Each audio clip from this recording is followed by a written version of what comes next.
ఇప్పుడు synchronous sequential machine చూద్దాం. అంటే ఏంటి సీక్వెన్షియల్ లాజిక్ డిజైన్ లో చూడండి ఒక ట్రూత్ టేబుల్ ఇచ్చారు. ఇక్కడ ఏమడిగారు, ఎక్కడైతే ఈ బైనరీ వాల్యూ 1 కన్నా ఎక్కువ 1 ఆర్ ఈక్వల్ 1 ఉంటే గ్రేటర్ దాన్ 6 ఉంటే దాన్ని నాకు అవుట్పుట్ 1 అని చూపించమన్నారు. చూడు right binary code for greater than equal 6. ఎక్కడైతే సో ఇది 6 ఇది 7. సో ఎక్కడైతే 6 ఆర్ 7 అయితే దాని వాల్యూ 1 రావాలి. దాని దగ్గర కోడ్ రాయండి. నేను చేశాను బిహేవియర్ మోడలింగ్ లో ఆల్వేస్ ఎట్ దట్ ఏ తెలుసు మీకు ఇవన్నీ. If A2 and A1 is A2 A1 1 అయితే ఎప్పుడైతే ఇది ట్రూ అయితే చూడండి ఏ ప్లేస్ లో 1 ఉన్నాయి, చూడండి ఈ ప్లేస్ లో 1 ఉంది, మళ్ళీ ఈ ప్లేస్ లో 1 ఉంది. వాడేమడిగాడు A2 A1 1 ఉంటే A2 A1 ఎక్కడైతే 1 ఉందో అక్కడ 1 ఇమ్మన్నాడు. చూసారు దాని దగ్గర 1 వచ్చింది ఇక్కడ. సో గ్రేటర్ దాన్ ఈక్వల్ 6 అంటే మీనింగ్ అదే కదా, అందుకని అలా రాసుకున్నాం. ఇఫ్ ఎల్స్ A2 A1 1 ఉంటే 1 రావాలి, ఇన్ కేసు 1 రాకపోతే 0 రావాలి. దాని దగ్గర కోడ్ రాసాము అంతే. దీని దగ్గర టెస్ట్ బెంచ్ మీకు తెలుసు ఎలా రాయాలి. టెస్ట్ బెంచ్ చూడండి ఎక్కడైతే 1 ఉందో ఇక్కడ ప్లేస్ లో ఆ ప్లేస్ లో 1 వచ్చింది. ఇలాగే రాయాలి టాస్క్ లో. సేమ్ సీక్వెన్షియల్ లాజిక్ డిజైన్ మొత్తం ఇలాగే ఆధారపడి ఉంటుంది. మీరు ఇచ్చిన ట్రూత్ టేబుల్ ని ప్లేస్ చేయడం అంతే. నెక్స్ట్ క్లాక్ జనరేషన్ చూడండి, module clock generation forever ఉంటే forever 1000 nano seconds run అయింది. ఎంతవరకు ఇస్తామో అంతవరకు రన్ అయింది. ఈ రిపీట్ 4 అంటే 4 టైమ్స్ రన్ అయింది. చూసుకోండి మళ్ళీ రిపీట్ మళ్ళీ ఒకసారి చెక్ చేసుకోండి. ఇది చెక్ చేసుకోండి క్లాక్ ని. నెక్స్ట్ ఇది ఎస్ఆర్ ల్యాచ్. చూడండి ఎస్ఆర్ ల్యాచ్ ని ఎన్ని రకాలు చేయొచ్చు, data flow, gate level, behaviour. మనం ఫస్ట్ గేట్ లెవెల్ చేద్దాం. గేట్ లెవెల్ చాలా ఈజీ. ఇచ్చిన ట్రూత్ టేబుల్ నార్ గేట్ పెట్టి చేసేయడమే, చేస్తే వచ్చేస్తుంది ఆన్సర్. దీనికి ఇది. నెక్స్ట్ ఏంటి డేటా ఫ్లోలో కూడా చేస్తే వచ్చేస్తుంది ఆన్సర్. చూడండి ట్రూత్ టేబుల్ ప్రకారం వస్తుంది. ఎక్స్ అంటే 1 ఆర్ 0 0 ఆర్ 1, అందుకని ఎక్స్ కింద వచ్చింది అది. నెక్స్ట్ ఏంటి ఇది gated. Next behaviour modelling. Behaviour modelling మొత్తం దేని మీద డిపెండ్ ఉంటుంది, కేవలం ట్రూత్ టేబుల్ మీద. So sequential logic design totally based on truth tables. Behaviour modelling లో కేవలం ట్రూత్ టేబుల్ బట్టి మాత్రం చేస్తాం మనం. డేటా ఫ్లోలో బులియన్, బిహేవియర్ మోడలింగ్ మొత్తం ఇది ట్రూత్ టేబులే. చూసుకోండి బిహేవియర్ మోడలింగ్ లో ఫస్ట్ ఇది ఒక ఆర్ గేట్ చేద్దాం. ఆర్ గేట్ మీకు తెలుసు, ఆల్రెడీ ఎక్స్ప్లెయిన్ చేశాను స్క్రీన్ రికార్డింగ్ లో. 0 0 ఉంటే 0 రావాలి, మిగతా 1 రావాలి. చూడండి ఇఫ్ A = 1 0, B = 0 అయితే 0 రావాలి. ఎల్స్ ఇన్ కేస్ ఈ రెండు 0 కాబట్టి నెక్స్ట్ స్టేట్ ఏంటి 1 రావాలి. అదే ఇక్కడ రాశాను నేను. దీని తగ్గట్టు ఇంకోటి కూడా రాశాను ఇంకో విధంగా. ఇలా కూడా రాయొచ్చు, ఇలా కూడా రాస్తే వస్తుంది. మళ్ళీ ఇంకో పాసిబుల్ వాల్యూ ఇది, ఈ పాసిబిలిటీ కూడా మనం చేయొచ్చు. నెక్స్ట్ ఇంకో పాసిబిలిటీ ఏంటి ఇది 2 to 0. ఇన్ని పాసిబిలిటీతో మనం బిహేవియర్ మోడలింగ్ లో చేయొచ్చు ఒక ఆర్ గేట్ ని. సేమ్ ఇదే ప్రాసెస్ ని ఎస్ఆర్ ల్యాచ్ కూడా ఇద్దాం. చూద్దాం ఎస్ఆర్ ల్యాచ్ కి. ఇది ఇక్కడ ఎర్రర్ వచ్చింది. ఎందుకంటే ఎర్రర్ వచ్చింది, ఇక్కడ అలైన్మెంట్ సరిగ్గా ఇవ్వాల. ఇఫ్ ఎస్ అని చూసుకోండి. నేను మొత్తం అన్ని ఎర్రర్స్ కూడా చేసి చూపించాను నీకు. సక్సెస్ అయింది. ఇక్కడ ఎందుకు సక్సెస్ అయింది చూడండి, ఎస్ఆర్ ల్యాచ్ ఆల్వేస్ ఎస్ఆర్ అని చూడండి. Q01 ని స్టార్ట్ చేశాను. ఈ విధంగా ప్రాపర్ గా ఇవ్వండి, అన్ని విధాలుగా అది వర్క్ అవ్వదు.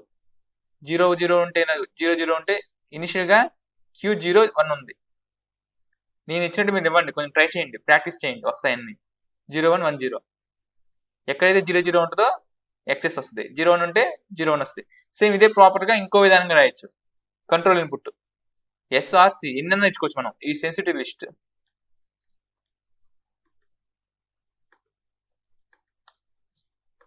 ఎన్నైనా ఇచ్చారు,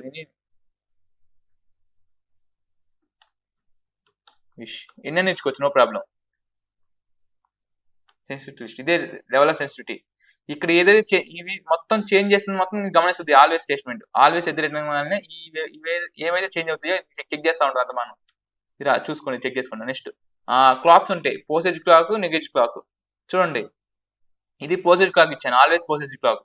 అంటే ఏంటి, క్లాక్ ఎప్పుడైతే చూడండి ఏం చేశాను ఇక్కడ నేను ఏకి బీని అసైన్ చేశాను. బి వాల్యూ ఏలో వచ్చింది పడింది చూద్దాం. బి చూడండి, ఇది బి నేను రివర్స్ రాశాను చూడండి. బి ఇక్కడ ఉంది, బికి ఇలా ఇచ్చే వాల్యూ నేను. నెక్స్ట్ క్లాక్ ఇక్కడ నుంచి 0 1, ఇది ఒక క్లాక్ సైకిల్, ఇది ఒక క్లాక్ సైకిల్. చూడండి బి ఇక్కడ ఆన్ అయింది, కానీ ఏకి డేటా రాలేదు. ఎప్పుడైతే బి డేటా ఏకి వచ్చిందో, ఎప్పుడైతే క్లాక్ పల్స్ ఆన్ అయిందో అప్పుడు మాత్రం తీసుకుంది. పాజిటివ్ క్లాక్ అంటే ఇది, ఎప్పుడైతే పాజిటివ్ క్లాక్ పల్స్ వస్తుందో అక్కడ మాత్రం చెక్ చేసుకుంది. నెక్స్ట్ ఏంటి నెగేజ్ క్లాక్. నెగేజ్ క్లాక్ అంటే ఏంటి చూడండి, ఏకి బీని అసైన్ చేశారు. నెగిటివ్ లో ఆన్ అయిపోయింది ఆటోమేటిక్ గా, కానీ ఎప్పుడు తీసుకుంది, ఎప్పుడైతే నెగిటివ్ పల్స్ వచ్చిందో ఇక్కడ డేటా రాలేదు బికి, బి డేటా ఏకి రాలేదు. కానీ ఎప్పుడైతే ఏ డేటా పాస్ 1 అయిందో నెగిటివ్ క్లాక్ వైజ్ మాత్రం ఆన్ అయింది. చెక్ చేసుకోండి మీరు. ప్రాపర్‌గా చెక్ చేసుకుంటే వస్తది. ఇంకోటి ఏంటంటే మీరు ఈ స్టేట్మెంట్స్ దగ్గర ఇక్కడ పాజిటివ్ క్లాక్, నెగెటివ్ క్లాక్ మీరివ్వండి. స్టేట్మెంట్ ఏమొస్తుందో గమనించండి. Next SR flip flop same truth table ప్రకారం రాసేయడం అంతే. మీరు చెక్ చేసుకోండి అన్ని. అన్ని ఎర్రర్స్ వస్తా ఉంటాయి. కొన్ని ఎర్రర్స్ కూడా మీకు చూపించాను. ఎందుకు ఎర్రర్ వస్తుందో మీరు చెక్ చేసుకోండి అన్ని. డీ ఫ్లిప్ ఫ్లాప్ సక్సెస్ అయింది. ట్రూత్ టేబుల్ ప్రకారం రాసేయడం అంతే. Truth table main. మనకి ట్రూత్ టేబుల్ వస్తే దాన్ని పేస్ట్ చేయడమే. నెక్స్ట్ ఇంకోటి ఏంటంటే ఇక్కడ చూపించడం మర్చిపోయాను మీకు. ఇది మీరు చేయకండి. Do not run simulation. ఇది అసలు అవుట్పుట్ రాదు. తిరుగుతూనే ఉంటుంది అది. ఎందుకంటే క్లాక్ సరిగ్గా ఇవ్వలేదు నేను. క్లాక్ పాసిబుల్ కాలేదు. ఇలా ఇవ్వడం వల్ల క్లాక్ దానికి ఎందుకు రాలేదంటే ఇక్కడ చూడండి. ఇక్కడ 10:10 ఇచ్చాను. ఇలా ఇస్తే రాదు ఆన్సర్. ఈ క్లాక్ అనేది సరిగ్గా టైం పీరియడ్ సరిగ్గా ఇవ్వలేదు నేను. టైం చేంజెస్ అందుకని వేసాను. ఇది సరిగ్గా వర్క్ అవ్వలేదు. ఈ క్లాక్ పల్స్ ఈ డు నాట్ రన్ ఇది సరిగ్గా వర్క్ అవ్వలేదు. అందుకే వేసాను నేను. క్లాక్ పల్స్ ప్రాపర్గా ఇచ్చి చూడండి ఏ విధంగా ఇస్తాను అంటే చూడండి. ఇక చూడండి ఇక్కడ ఇలా ఇస్తాను నేను. 10:1 ఇవ్వను. ఇలాగా 5:35 160 అని ఇచ్చుకుంటా వెళ్తాను నేను. మీరు చెక్ చేసుకోండి. ఇలా ఇచ్చుకుంటేనే పాసిబిలిటీ వాల్యూ బాగుంటుంది. మీరు ఎక్కువ నెంబర్ ఆఫ్ సైకిల్స్ తిరగాలి. అది ఇదైతే స్పీడ్గా రన్ అయిపోయింది. 25 40 160 ఇలా ఇచ్చుకోండి. అంటే 5 దగ్గర ఇది వాల్యూ రీసెట్ 1. మళ్ళీ ఎప్పుడు వరకు ఉంటుంది దీని వాల్యూ? 35 వరకు ఇంతే ఉంటుంది. 5 దగ్గర స్టార్ట్ అయింది, 35 దగ్గర ఇంకా ఉంటుంది చూడండి. ఏంటిది రీసెట్ 5 దగ్గర స్టార్ట్ అయింది. నెక్స్ట్ అప్ టు 35 దగ్గర ఇంతే ఉంటుంది. 35 వరకు 5 to 35. ఓకే 35. నెక్స్ట్ 160 వరకు ఫినిష్ అయిపోయింది. 160 దగ్గర ఫినిష్ అయిపోయింది. ఇది clock. Next data always enable అనేది 25 సెకండ్స్ 10 to 5 నానో సెకండ్స్ ఒకసారి రివర్స్ అవుతూ ఉంటుంది చూడండి. ఎనేబుల్ 25 మళ్ళీ 25 రివర్స్ అవుతూ ఉంటుంది. ఇది దీని యొక్క ఫార్మాట్. నెక్స్ట్ మీరు చెక్ చేసుకోండి అన్ని ఒక్కోటి. కేవలం ట్రూత్ టేబుల్ వెరిఫై చేయడమే. కేవలం మీరు ట్రూత్ టేబుల్ ప్లేస్ చేస్తారు. ప్రాపర్గా ఇవ్వండి అన్ని. Tea flip flop. నెక్స్ట్ ఇంకేమున్నాయా? అంతే.